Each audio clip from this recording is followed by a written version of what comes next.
Hola, hola mis hermanos, buen día, Dios les bendiga, que estén teniendo una semana muy bendecida y que estén honrando a Dios. Dice la lección que tenemos esta semana, cómo honrar la presencia de Dios. Todos sus hijos tenemos su presencia morando en nosotros. ¿Cómo? A través del Santo Espíritu, mi hermano. Así que usted tiene la presencia de Dios en usted, en la tercera persona de Dios, en el Espíritu Santo que mora dentro de usted desde aquel día que usted le recibió como su único Salvador personal a nuestro Señor Jesucristo. Desde ese día la presencia de Dios mora, aunque usted a veces no la sienta, porque el Espíritu de Dios no se muda. Todo aquel que ha sido redimido ha sido sellado con el Santo Espíritu para siempre, hasta el día que el Señor venga y lo recoja. Habrá ocasiones en las que usted no sentirá la presencia del Espíritu Santo cuando ore, cuando lea la palabra. No se angustie, siga confiando que Él está ahí, porque la palabra de Dios no miente y dice que se ha quedado para siempre. Jesús lo prometió. Estaré con vosotros hasta el último día de su vida. Ahí está Él. A veces nosotros no lo sentimos porque nuestra mente no es santa como la de Dios. Claro que queremos que se vaya santificando, por eso es que estamos estudiando la palabra y obedeciéndola, para que el Espíritu Santo utilice esa palabra, ese conocimiento para santificarnos día con día. Pero en ocasiones nuestra mente humana se distrae con las necesidades, con los problemas, con las enfermedades, se distrae y en ocasiones no concentramos nuestra relación así con Dios, esa comunión, aunque la tenemos, quizá no nos concentramos de tal manera que no podemos sentir la presencia del Señor, pero eso no significa que no está ahí. Si nosotros ya hemos sido convertidos, ahí está el Señor. Esa es nuestra confianza. Dice Romanos 28, 35 en adelante, dice, porque ¿quién nos separará de Él? Nada. Nadie nos separará de Dios. Disculpe, Romanos 8, dije Romanos 28, creo. Romanos 8, no hay tantos capítulos en Romanos, ¿verdad? Bueno, volviendo a lo que les decía, entonces estamos en una lección que se llama ¿cómo honrar la presencia de Dios? Siempre, mi hermano. ¿Cómo la vamos a honrar? Con nuestra manera de vivir, ¿verdad? Y continuamos con el segundo tema y dice bendiciones de la presencia de Dios. En el primer tema nosotros miramos la presencia de Dios, ¿verdad? ¿Cómo es la presencia de Dios en sus hijos? Pero ahora nosotros vamos a ver cómo es la presencia de Dios en nuestra vida. Vimos en la clase anterior, ahora vamos a ver las bendiciones en nuestra vida por la presencia de Dios. La presencia de Dios en nuestra vida pues trae bendición. Exactamente, todo aquel que ha sido redimido, aunque pasa por tribulación, recibe bendiciones de nuestro Padre. Y vamos a leer primeramente, vamos a leer un poquito, estamos en Primera de Crónicas, estamos viendo sobre el rey David.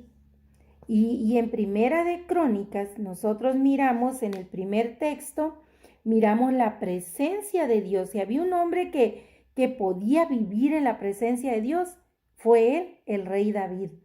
Pero ahora vamos a ver las bendiciones de la presencia de Dios en nuestra vida. Y vamos a ver Primera de Crónicas 14, del 10 al 16. Y se los leo rapidito. Del 10 al 16 dice así: entonces David consultó a Dios diciendo, ¿subiré contra los filisteos? ¿Los entregarás en mi mano? Y Jehová le dijo, sube, porque yo los entregaré en tus manos. Subieron pues a Baal Perasim, y ahí los derrotó David. Dijo luego David, Dios rompió mis enemigos por mi mano, como se rompen las aguas. Por esto llamaron el nombre de aquel lugar Baal Perasim. Y dejaron allí sus dioses, y David dijo que los quemasen. Y volviendo los filisteos a extenderse por el valle, David volvió a consultar a Dios, y Dios le dijo: no subas tras ellos, sino rodéalos para venir a ellos por delante de las balsameras. Y así que oigas venir un estruendo por las copas de los balsameras, sal luego a la batalla, porque Dios saldrá delante de ti y herirá el ejército de los filisteos. Hizo pues David como Dios le mandó, y derrotaron al ejército de los filisteos desde Gabaón hasta Geser. Y la fama de David fue divulgada por todas aquellas tierras, y Jehová puso el temor de David sobre todas las naciones. Pero ¿qué hizo David primero? Consultó a Dios. Así que mi hermano, en todo lo que haga, honre a Dios poniendo todo primero en sus manos, ¿verdad? Antes de tomar cualquier decisión, consulte a Dios, porque Él es nuestra guía, nuestro camino. Vamos a ver qué nos dice el escritor del Sendero de la Verdad con respecto a esta clase que estamos viendo, las bendiciones en la presencia de Dios en nuestra vida. Durante su destierro en el desierto de Judá, a causa de la sublevación de su hijo Absalom, ¿se acuerdan de ese pasaje? El rey David compuso el cántico que hoy conocemos como el Salmo 63. En este salmo David expresó la satisfacción que la presencia de Dios traía a su vida aún en momentos de gran aflicción. Y en los versículos 5 y 6 del Salmo 63, tiene su Biblia a la mano, sáquela y léala. Describen perfectamente su experiencia con un hermoso canto. Y escribió así: como de meollo y de grosura será saciada mi alma, y con labios de júbilo te alabará mi boca, cuando me acuerde de ti en mi lecho, cuando medite en ti en las vigilias de la noche. Qué bonito, ¿verdad, mis hermanos? En la vida de David podemos ver la gran bendición que significaba la presencia de Dios y que significa actualmente para todos nosotros los creyentes. Esto es lo que nos muestra este pasaje que acabamos de leer en Primera de Crónicas, capítulo 14. Dios siempre cumple sus promesas en nosotros. Hay que ser más observadores y podemos ver que a lo largo de nuestra vida en Cristo, Dios va cumpliendo una a una las promesas. ¿Qué promesas? Las que nos hace en su palabra, no las que nosotros nos hemos creado, sino las que están en su palabra. Por eso es necesario leerla para conocerlas. La presencia de Dios imparte prosperidad y bendiciones personales. Los versículos del 1 al 7 que ya habíamos leído anteriormente nos narran dos hechos importantes que corroboran el agrado de Dios por la decisión que tomó David de honrar su presencia. En primer lugar, el reconocimiento de su reinado por Hiram, rey fenicio, con quien logró desarrollar una alianza política y amistad perdurable, la cual trajo grandes bendiciones a ambas naciones. El apoyo de este rey fue tomado por David como una señal de la complacencia de Dios y confirmación de su reinado. Y en segundo lugar, la fructificación de su familia en Jerusalén, donde engendró un numeroso grupo de hijos e hijas. Dentro de esto se menciona a Salomón, quien le sucedería en el trono y llegaría a ser célebre entre los reyes de la tierra, debido a su gran sabiduría. Aquí puede verse el cumplimiento de la promesa hecha por Dios a David de edificarle una casa firme, de la cual levantaría al Rey eterno, nuestro Señor Jesucristo. En esta parte de la lección aprendemos que una de las grandes bendiciones de Dios en la vida de todo creyente es el cumplimiento de sus preciosas promesas. Cuando honramos su presencia y obedecemos su palabra, no hay ninguna de las promesas que no se cumpla, porque Él es fiel a su cumplimiento. Así es, mis hermanos, nuestro Padre Celestial cumplirá todas las promesas porque Él es fiel. Él no es hombre para arrepentirse. Él es fiel. Él siempre, siempre cumple. Pero hay un requisito acá atrás, dice que cuando nosotros, aprendemos, déjense las leo bien, cuando honramos su presencia y obedecemos su palabra, no hay duda de que el Señor cumplirá. Muy bien, mis hermanos, ahí tenemos una enseñanza de esta clase, que si nosotros queremos ver las promesas de nuestro Señor cumplidas, todas las que están escritas en su palabra, no las que nosotros nos imaginamos fuera de su palabra, sino las que están en su palabra, dice que Él es fiel y las cumplirá. Dios siempre manifiesta su poder en nosotros, por eso les decía que hay que ser observadores para reconocer lo que Dios hace en nosotros. Como rey, David siempre fue direccionado por la todopoderosa presencia de Dios. Sus grandes victorias vinieron como resultado de su dependencia en la omnipotencia divina de Dios. Los versículos que acabamos de leer en esta clase, del 8 hasta el 17, nos muestran su gran victoria sobre los filisteos, acérrimos enemigos del pueblo de Dios. Puede decirse que esta fue una victoria completa y definitiva de David. Al respecto, leemos también que David fue inmediatamente desafiado por los filisteos cuando fue reconocido como rey, y eso usted lo puede leer en 2 de Samuel. Les derrotó 2 veces David, pero en un largo periodo de tiempo es completamente verosímil que hubiese frecuentes batallas, aunque no estén descritas en la palabra de Dios, antes de reducirlo a estado tributario y sometido. Llegó un momento en que fue sometido, el pueblo de los filisteos fue sometido al reinado de David. Incluso pues tuvieron que pagar tributo, o lo que hoy conocemos como impuestos, ¿verdad?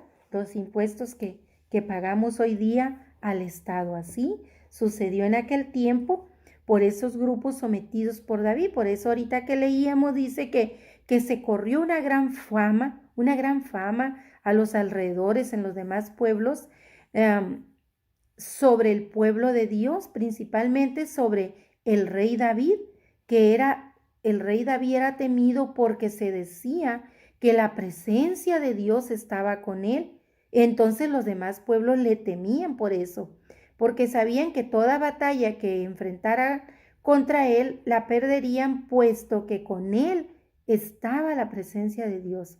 Aunque ellos no amaban a Dios, reconocían la presencia de Dios y el poder de Dios sobre David.